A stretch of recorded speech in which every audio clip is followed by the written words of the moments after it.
Director, usted, y lo decía Luis ahora, esta es una discusión que es muy compleja. Últimamente, usted seguramente las ha visto, muchas de ellas.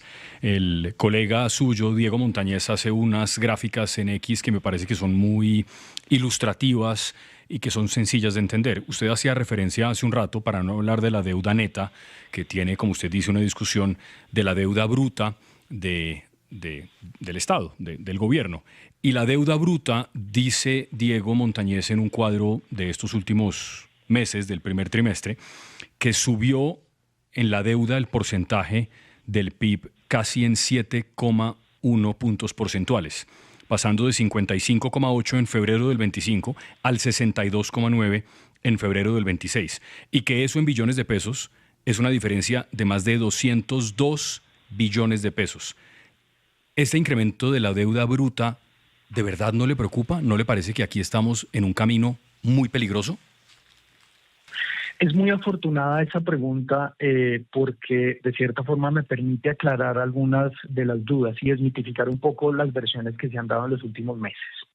A Diego, la verdad no tengo la fortuna de conocerlo, y a cualquiera que haga gráficas de la deuda bruta, les voy a pedir que se refieran al salto tan fuerte que hubo entre los meses de agosto y septiembre. No porque hubo no porque hubo una deuda asociada a un gasto, sino porque ahí, por buena práctica internacional, por normas de contabilidad, nosotros en el mes de septiembre contabilizamos el famoso swap en francos suizos. Entonces, ese salto tan fuerte, en este momento no tengo el dato exacto, para confirmárselo a toda Colombia, pero pudo haber sido algo muy cercano a 5 puntos del PIB. Ese salto que se dio entre los meses de agosto y septiembre, algo muy cercano a los 100 billones de pesos. Ahora, con la buena noticia que les conté hace un par de preguntas, de que el 27 de mayo nosotros habremos cancelado completamente el swap internacional, a Diego, el analista, el colega, sí, que tendré la fortuna de conocer seguramente en los próximos días, le pediría que revise en el mes de junio, ya con los datos observados del mes de mayo, porque pues esto es futuro cercano, sí, cómo se va a comportar la deuda bruta en una caída muy fuerte. Entonces, hubo una subida muy fuerte en el mes de septiembre por el swap internacional, y ahora esa misma magnitud va a caer en el mes de mayo. Pero, director, entonces, déjeme, yo le hago, pues de cierta forma... déjeme le hago una contrapregunta sobre esto. Usted tiene razón en que la caída, y obviamente, como dije, estos son datos de febrero. Usted, lo que le entiendo es que en las próximas mediciones que se hagan, que puede hacer el propio Diego, ese valor va a bajar. Pero lo que no se entiende todavía, porque él también tiene una gráfica que muestra la evolución o la involución, como quiera ponerse, de la deuda bruta del gobierno nacional central desde el 2002. El salto que hay entre el 2023, el 2024 y el 2025 es brutal, director. En 2023 eran 887,5 billones y ya vamos en 1.215. El año inmediatamente anterior estuvo prácticamente estable y ya era el primer año del gobierno Petro. ¿Cómo es que se suben casi 400 billones de pesos de deuda en los últimos 2 años? Esto también me permite aclarar muchas cosas que creo que ya lo había mencionado de manera tangencial en la respuesta anterior. Hagámosle un poquito más de énfasis en el detalle. Entonces, primero, los 1.215 billones que menciona, quisiera conocer a esta persona porque pues la verdad no conozco las gráficas. Los 1.215 billones que se mencionan, una vez nosotros tengamos la cancelación del swap, porque esos 1.215 billones seguramente son datos del mes de marzo o tal vez parciales del mes de abril, pero que en ese momento no teníamos en proceso la cancelación del swap. Hoy en día, incluso con la depreciación de la tasa de cambio que hemos tenido en las últimas semanas, que encarece un poquito más, que hace más grande la externa, incluso con ese factor, hoy en día, si tenemos en cuenta que el 27 de mayo se va a cancelar el swap en francos suizos, la deuda pública, la deuda bruta podría estar alrededor de los 1.165 billones. Un número más, un número menos, depende, digamos, de la apreciación o depreciación de la tasa de cambio, no en el 1.215 que se menciona. Número 2. Como ya lo había mencionado, sí, en los años 2023, 2024 y hasta antes de la estrategia, recuerden que yo llegué al cargo en abril del 2025 y la estrategia se implementó después del marco fiscal de mediano plazo, la deuda sí venía creciendo al ritmo que yo mencioné anteriormente en comparación con otros gobiernos. Recuerden que les dije algo muy cercano al 44%, pero que en el último año la deuda ha crecido muy poco, ha crecido a un dígito, ha crecido cerca del 6%. Entonces sí hay una fase de estabilización que responde muy claramente a los resultados alrededor de la estrategia pública. Uh-huh. Señor. Sí, no, es que pues la verdad el tema es bastante complejo, pero lo que yo le quisiera preguntar es algo elemental.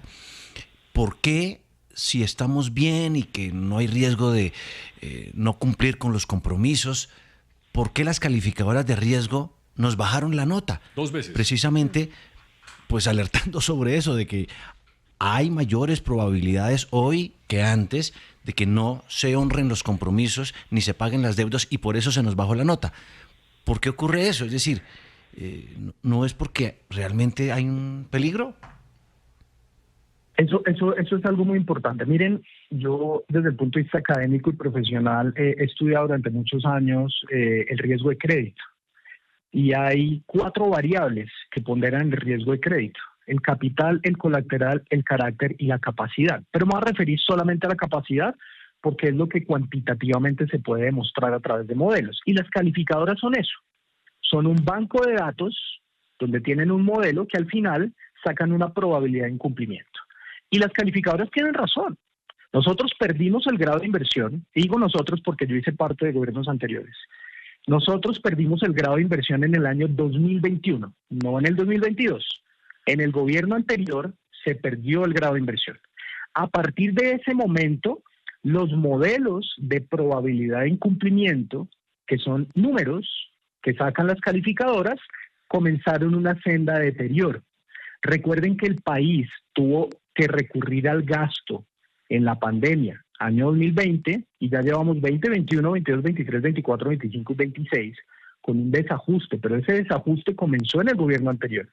Nosotros subimos el gasto público del 18 al 24% del PIB.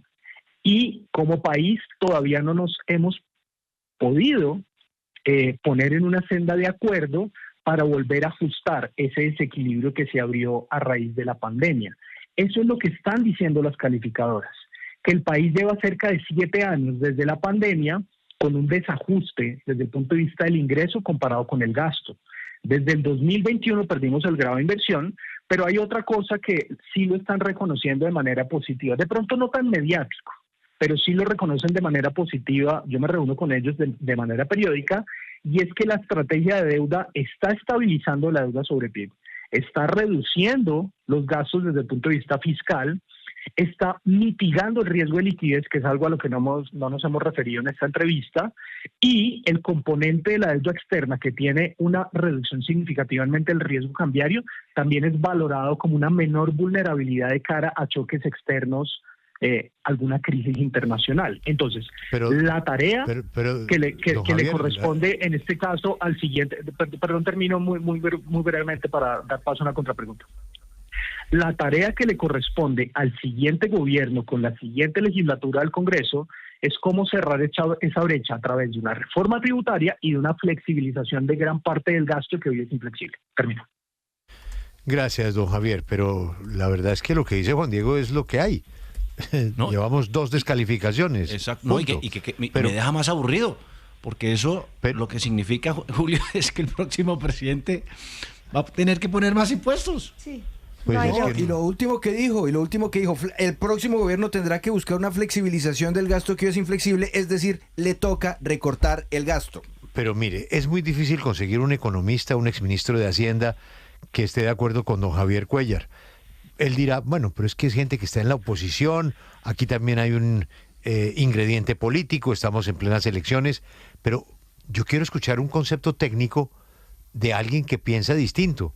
El contralor piensa distinto. Tapar un hueco con otro hueco no es recomendable en un país que crece a la velocidad que crece Colombia. Don Javier dice, ustedes están equivocados.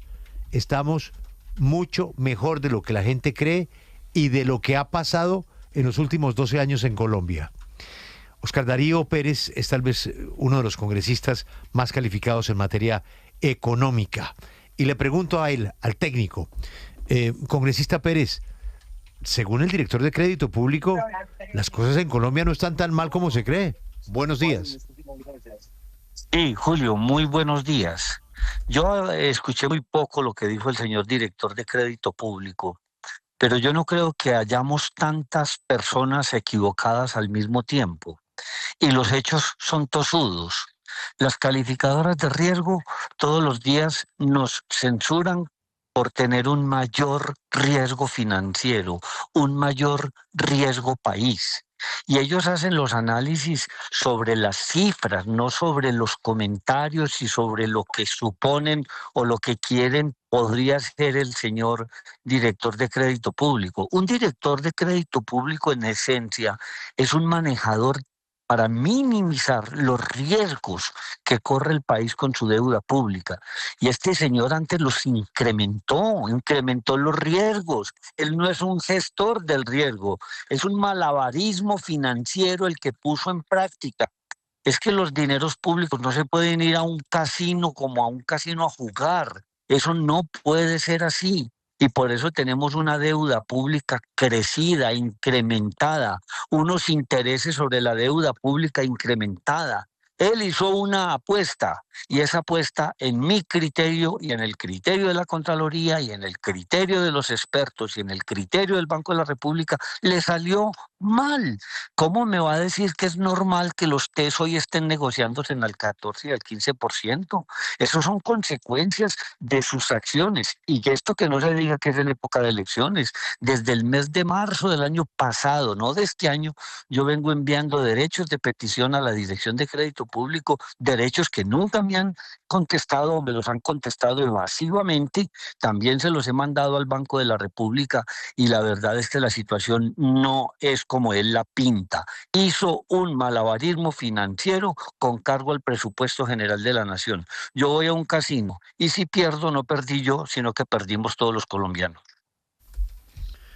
Don Javier, malabarismo, y lo dice alguien que sabe muchísimo de economía. Eso fue lo que hizo este gobierno y que nos tiene en tan mala reputación internacional. Yo no me voy a referir a esos adjetivos de manera muy respetuosa, escuché al señor congresista, pero pues esto es algo que el ciudadano que en este momento está escuchando las dos versiones, pues va a sacar sus propias conclusiones. Ahí están las dos opiniones. Él es el director de Crédito Público, Javier Cuellar. Don Javier, gracias por atendernos. Una feliz mañana. Muchas gracias a ustedes. Que tengan buen día. Y él es Oscar Darío Pérez, que dice, bueno, lo que nos están escribiendo una cantidad de personas que están oyendo la entrevista. Me escribe Edilberto Franco. Lo que dice el señor es pura verborrea. Soy economista, especialista en finanzas públicas y no se necesita hacerlo para saber que si usted paga un crédito con otro crédito con más intereses no es bueno. Es lo primero que le dicen a uno en la primera clase de la carrera. Y bueno, pues lo acaba de resumir como malabarismo el prestigioso congresista Oscar Darío Pérez. Congresista, gracias por atendernos y una feliz mañana.